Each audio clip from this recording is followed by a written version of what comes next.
यहाँलाई नमस्कार। आज हामी धेरै समयपछि यो चित्रलेखी दोहोरी साँझमा चाहिँ उपस्थित भएका छौँ र यहाँ हाम्रो विशेष कलाकार उपस्थित हुनुभएको छ। एकदमै चाहिँ स्वरका धनी, मिठो स्वरका धनी नरेश कुमार ओली उपस्थित हुनुभएको छ। उहाँलाई हार्दिक स्वागत गर्न चाहन्छु।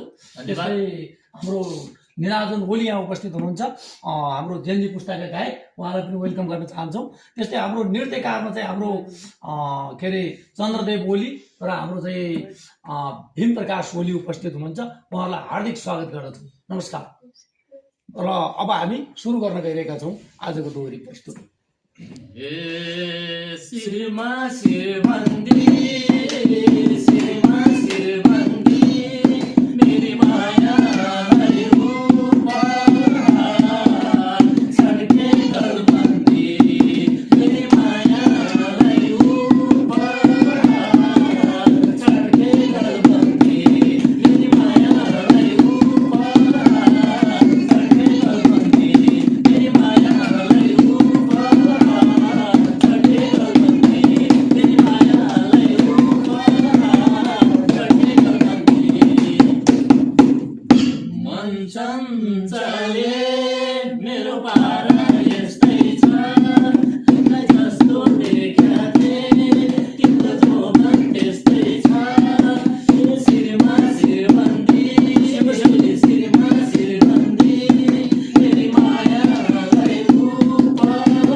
नानीको सुर कस्तो राम्रो बस्दै जाए नानी।